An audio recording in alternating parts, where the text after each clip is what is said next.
ಮೋದಿ ಅವರ ಆಡಳಿತದಲ್ಲಿ ಟ್ರಾನ್ಸ್ಪರೆನ್ಸಿ ಇಲ್ಲ ಅನ್ನೋದು ಕಾಂಗ್ರೆಸ್ನವರ ನೇರ ಆರೋಪ. ಯಾಕಂದ್ರೆ ಜವಾಹರ್ಲಾಲ್ ನೆಹರು ಅವರು ಕೂಡ 75 ಪ್ರೆಸ್ ಮೀಟ್ ಮಾಡಿದ್ರು.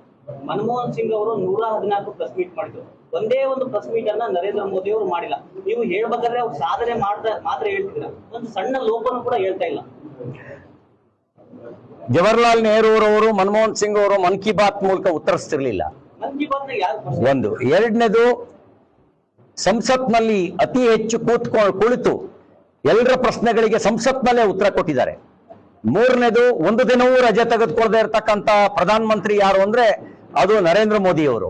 ಅಷ್ಟು ಮಾತ್ರ ಅಲ್ಲ, ಯಾವುದೇ ಭ್ರಷ್ಟಾಚಾರದ ಆಪಾದನೆ ಇಲ್ಲದೆ ಇರುವ ಪ್ರಧಾನ ಮಂತ್ರಿ ಯಾರು ಅಂದ್ರೆ ಅದು ನರೇಂದ್ರ ಮೋದಿ ಅವರು. ಜವಾಹರ್ಲಾಲ್ ನೆಹರು ಕಾಲದಲ್ಲಿ ಮುಂಡ್ರಾಜಿ ಹಗರಣ ನಡೆದಿತ್ತು.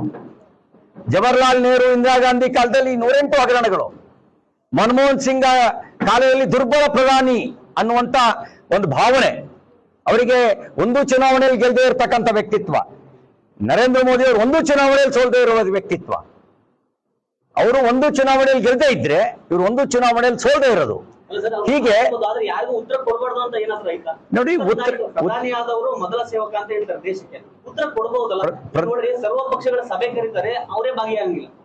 ವಿರೋಧ ಪಕ್ಷದ ಯಾರು ನೆಕ್ಸ್ಟ್ ಇವರು ಅಮಿತ್ ಶಾ ಅವರು ಕಳಿಸ್ತಾರೆ, ಅವರೇ ಭಾಗಿಯಾಗಂಗಿಲ್ಲ. ಈ ತರದವನ್ನೆಲ್ಲ ಒಂದು, ಸಣ್ಣ ಪುಟ್ಟ ನಮ್ಮ ಪ್ರಧಾನ ಮಂತ್ರಿಗಳು 140 ಕೋಟಿ ಭಾರತೀಯರಿಗೆ ಉತ್ತರದಾಯಿತ್ವವನ್ನು ಹೊಂದಿದ್ದಾರೆ.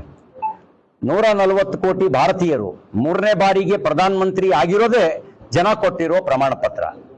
ಪ್ರಧಾನ ಮಂತ್ರಿ ನರೇಂದ್ರ ಮೋದಿಜಿಯವರು ಅಧಿಕಾರ ವಹಿಸಿಕೊಳ್ಳಕ್ ಮುಂಚೆ 5 ರಾಜ್ಯಗಳಲ್ಲಿ ಬಿಜೆಪಿ ಅಧಿಕಾರದಲ್ಲಿ, ಈ 22 ರಾಜ್ಯಗಳಲ್ಲಿ ಬಿಜೆಪಿ ಅಧಿಕಾರದಲ್ಲಿ. ಇದೇ ಪ್ರಮಾಣ ಪತ್ರ. ಈ ಪ್ರಮಾಣ ಪತ್ರಕ್ಕಿಂತ ದೊಡ್ಡ ಪ್ರಮಾಣ ಪತ್ರ ಪ್ರಜಾಪ್ರಭುತ್ವದಲ್ಲಿ ಇಲ್ವೇ ಇಲ್ಲ. ಇದೇ ದೊಡ್ಡ ಪ್ರಮಾಣ ಪತ್ರ. ಜನ ಕೊಡುವ ಪ್ರಮಾಣ ಪತ್ರವೇ ದೊಡ್ಡ ಪ್ರಮಾಣ ಪತ್ರ. ಒಂದು ದಶಕಕ್ಕಿಂತ ಜಾಸ್ತಿ ಪ್ರಧಾನಿಯಾಗಿದ್ದಾರೆ, ಒಂದೇ ಒಂದು ಸಣ್ಣ ತಪ್ಪು ಮಾಡಿಲ್ಲ ಅಂತೀರಾ? ಮಾಡಿರೋದೆಲ್ಲ ಸರಿ. ಅವರು ದೇಶಕ್ಕಾಗಿ ಕೆಲಸ ಮಾಡಿದ್ದಾರೆ, ನಿಸ್ವಾರ್ಥಿಯಾಗಿ ಕೆಲಸ ಮಾಡಿದ್ದಾರೆ. ದೇಶಕ್ಕಾಗಿ ನಿಸ್ವಾರ್ಥಿಯಾಗಿ ಕೆಲಸ ಮಾಡಿದ್ದಾರೆ. ಇವತ್ತಿನವರೆಗೆ ನಾವು ಎದೆ ತಟ್ಟಿ ಹೆಮ್ಮೆಯಿಂದ ಹೇಳ್ಕೊಳ್ಳುವ ರೀತಿಯಲ್ಲಿ ಜಗತ್ತು ಅವರನ್ನ ಗೌರವಿಸಿದೆ ಅಂತ ಹೇಳಿದ್ರೆ ಅದು ಭಾರತೀಯರಿಗೆ ಸಿಕ್ಕ ಗೌರವ. 32 ರಾಷ್ಟ್ರಗಳು ತನ್ನ ಅತ್ಯುನ್ನತ ನಾಗರಿಕ ಪ್ರಶಸ್ತಿಯನ್ನ ನಮ್ಮ ದೇಶದ ಪ್ರಧಾನಮಂತ್ರಿಗಳಿಗೆ ಕೊಟ್ಟಿದ್ದಾರೆ ಅಂದ್ರೆ ಈ ಯಾರಿಗೂ ಸಿಗದೇ ಇರೋ ಗೌರವ.